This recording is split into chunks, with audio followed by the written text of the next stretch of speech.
Good evening, everybody. My name's Vecwolf, but you can call me John. I just watched one of the best comic book movies ever made in this decade.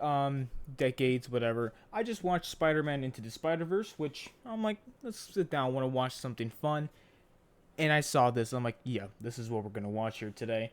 So, Spider-Man Into the Spider-Verse. If you do not know, if you've been living under a rock, one of the best comic book movies ever made. It was released in 2018, and yeah, the counterpart to it, which is Across the Spider Verse, great, one of the best franchise in superhero genre. It's truly made me look at Spider Man and truly just be like, I love Spider Man. Like this really makes me enjoy Spider Man. I was never a kid to grow up and be like, yeah, Spider Man. Yeah, I like Spider Man. I never actually liked Spider Man. I wasn't a big lover of him. I had a couple friends who really liked Spider Man. I'm like, all right, cool, whatever. I didn't really like him too much. But when this movie came out, it changed my perspective of everything, and I'm like, yes, this is a Spider-Man movie. And not only that, it's also a very good multiverse movie. It actually tackles a lot for one animation movie, and like Sony did a good job. Unlike most of their other shitfests, this was actually a very good movie. So this will be spoiler review, and let's begin. So the movie opens up with Spider-Man doing his little monologue, like, "All right, let's do this again, shall we?" Doing his intro, doing the good old fashioned backstory, uh, with what's the term again? With great power comes great responsibility. I don't know why I blanked on it. And so pretty much just going over a whole monologue, giving us the McGuire dance, popsicles, Christmas albums, whatever. Good old thing. He loves being Spider-Man. Great. Yeah, so Spider-Man ends up dying because of Kingpin and his collider, which Kingpin wants to bring back his family, so he's going to set out to the multiverse and try to find it.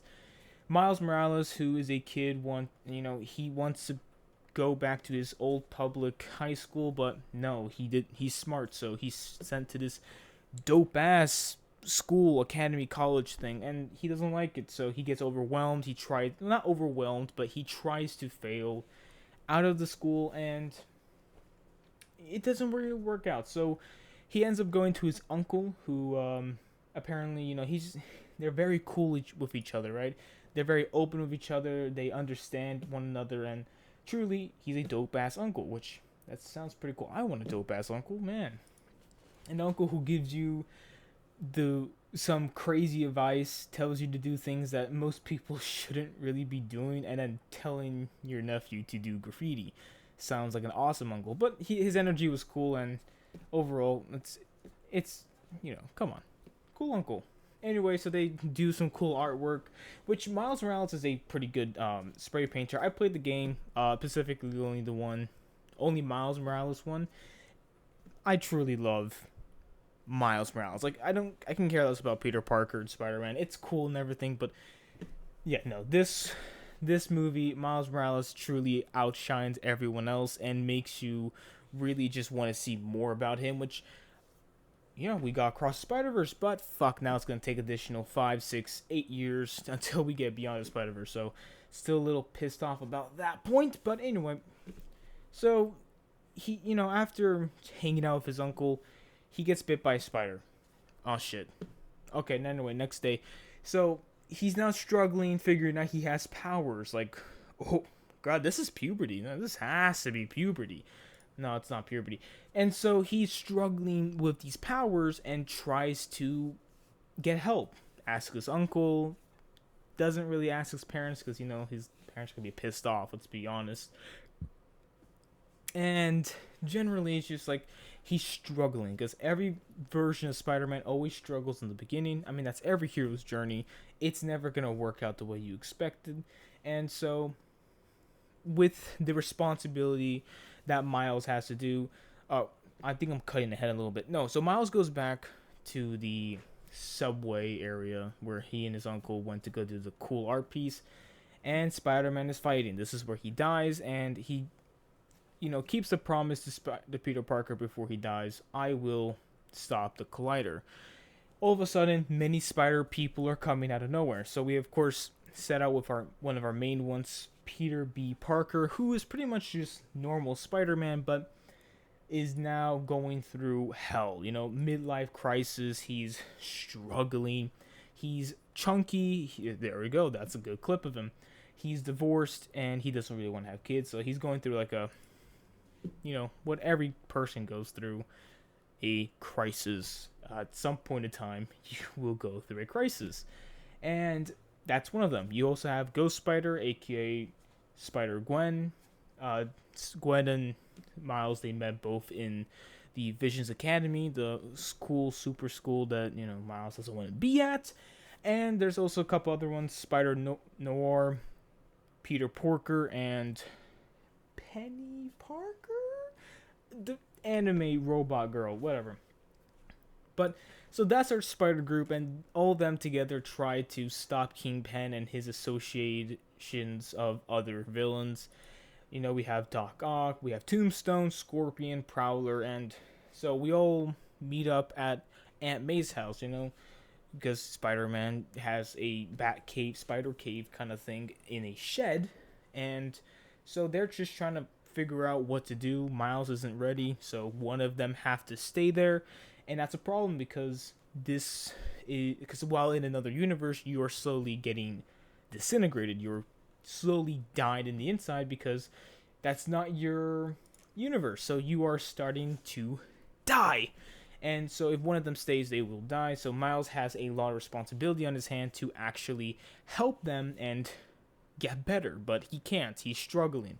Of course, this is too much on one kid who just became Spider-Man like 12 hours ago. And so now they're expecting him to be the ultimate savior, which they don't. They ended up betraying him and locking him in his dorm room. And, his father comes letting him know that his uncle was just killed because they were at Aunt May's house and Miles kind of fucked up and brought all the villains to the house. And so then his uncle does die because he's the Prowler. Kingpin did kill him, and so that's a sad, shameful scene right there.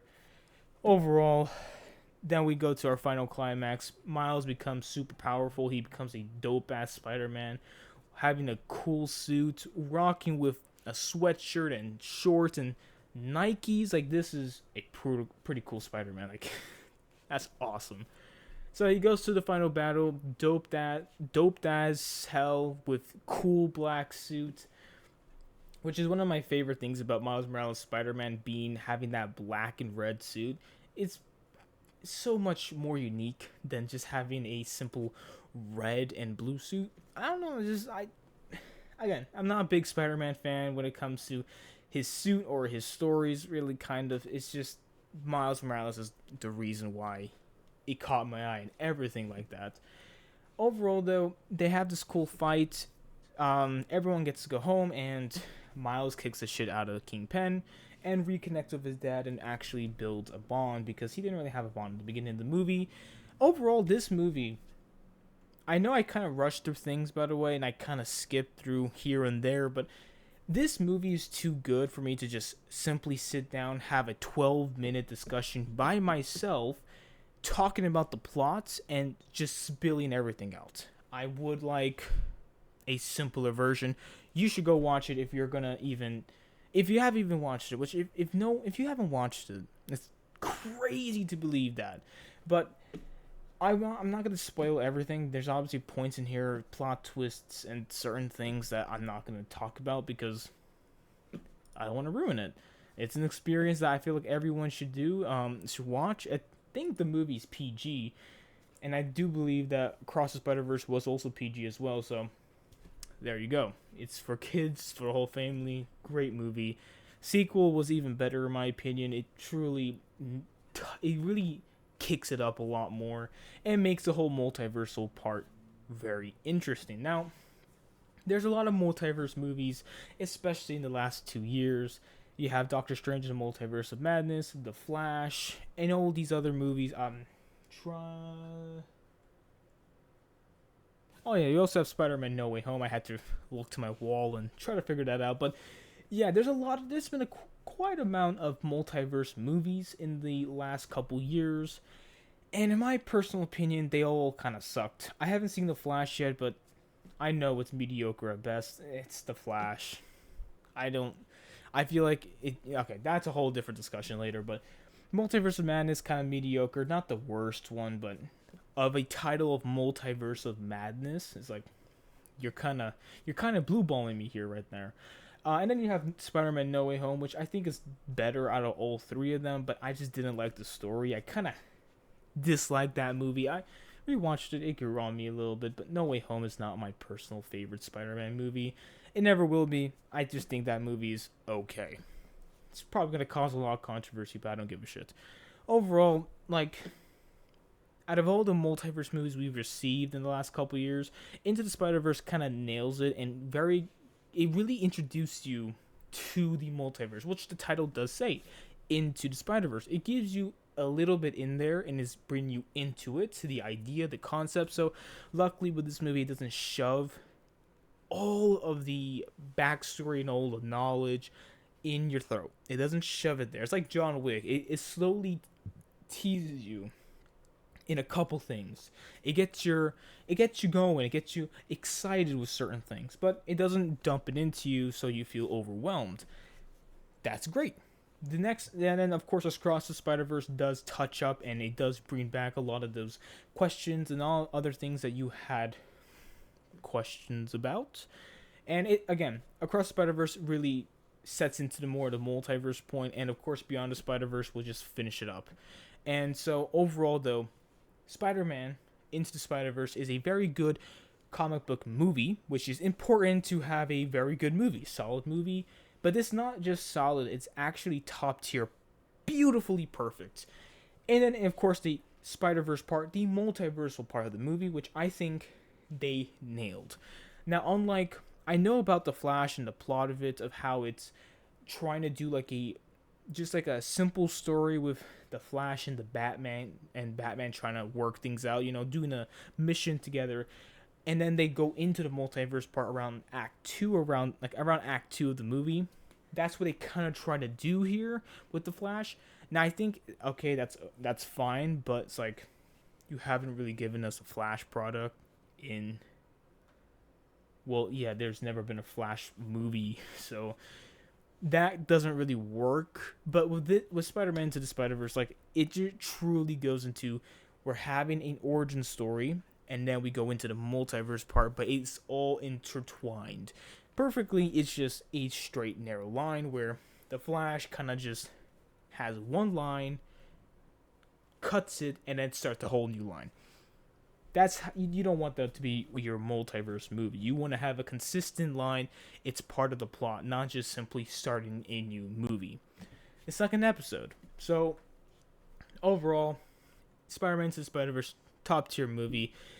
The sequel is just slightly better, and I cannot wait for Beyond the Spider-Verse. But I think by the time I finally can watch that movie, I'll be to a point where I'm drinking alcohol. Like, it's crazy to think that movie is gonna probably come out in 2028. I do think it's coming out that time, but I could be wrong. Overall, sit down at the dinner table. It's time for your dinner.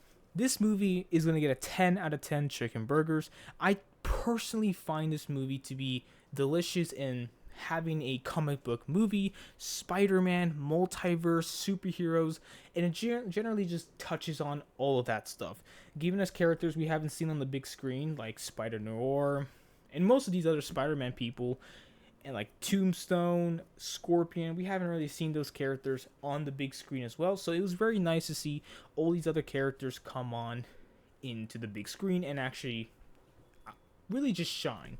Also, this movie does have some great animation, which of course I don't really have to explain that, but if I have to, here you go. This movie has one of the best animations ever, and a lot of other animated movies do copy it, and the sequel even makes the animation better. A lot of the editing and stuff really nails it and was fantastic. Overall, that's all I have for you tonight. Goodbye.